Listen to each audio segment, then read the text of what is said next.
Hello, my name is Chloe Regan and I am a teacher in St. Louis Community School in Kilchma. I am also a member of the school chaplaincy team.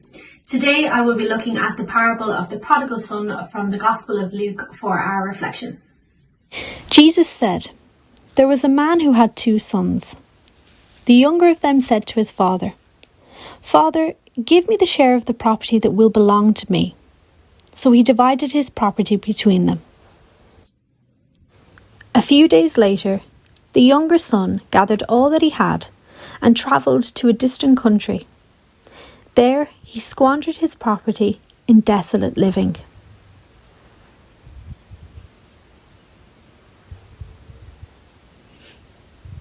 When he had spent everything, a severe famine took place throughout the country, and he began to be in need.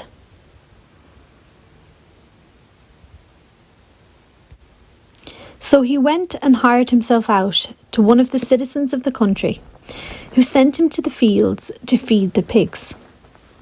He would gladly have filled himself with the pods that the pigs were eating, and no one gave him anything.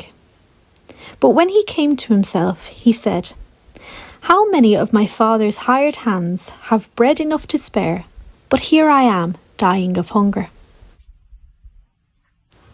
I will get up and go to my father, and I will say to him, Father, I have sinned against heaven and before you, and I am no longer worthy to be called your son. Treat me like one of your hired hands.' So he set off and went to his father. His father saw him and was filled with compassion. He ran and put his arms around him and kissed him. Then the son said to him, 'Father, I have sinned against heaven and before you. I am no longer worthy to be called your son.' But the father said to his slaves, 'Quickly, bring out a robe, the best one, and put it on him. Put a ring on his finger and sandals on his feet. And get the fattened calf and kill it. And let us eat and celebrate. For this son of mine was dead and is alive again.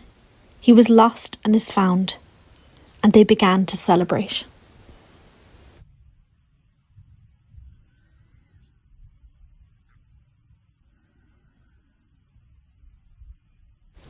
Now his elder son was in the field, and when he came and approached the house, he heard music and dancing.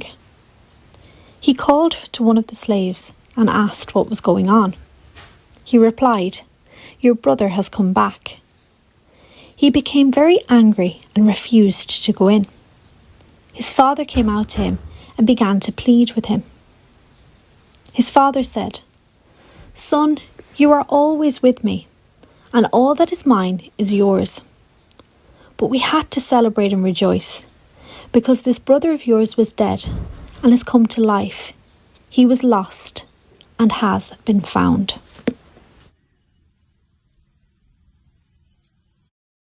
This powerful story is filled with many heartwarming messages of love, compassion, and forgiveness.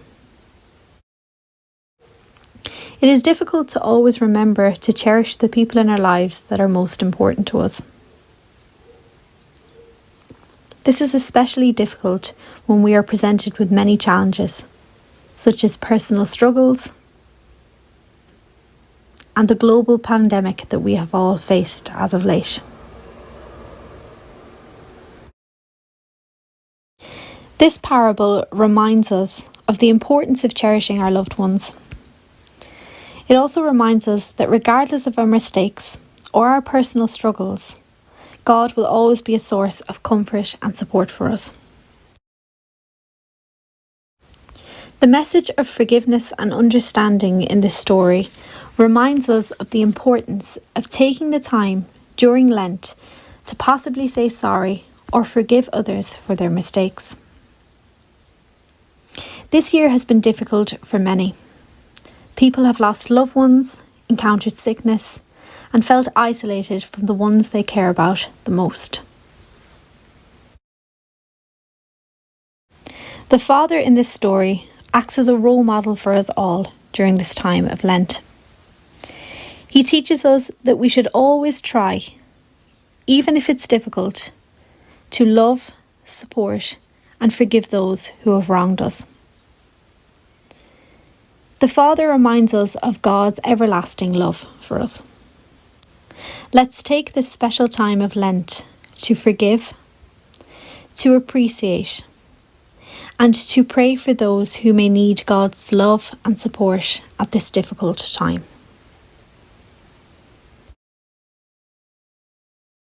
At this time of Lent, let this story remind us that no matter what difficulties we face, God's love and guidance will always be there to support us. Let's think about those in our own lives and in our own communities who need our prayers the most at this time.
St. Paul reminds us of an important thought in his letter to the Philippines.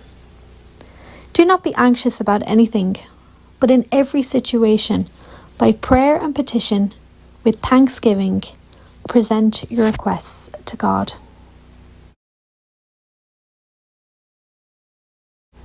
Don't fret or worry. Instead of worrying, pray. Let petitions and praises shape your worries into prayers, letting God know your concerns.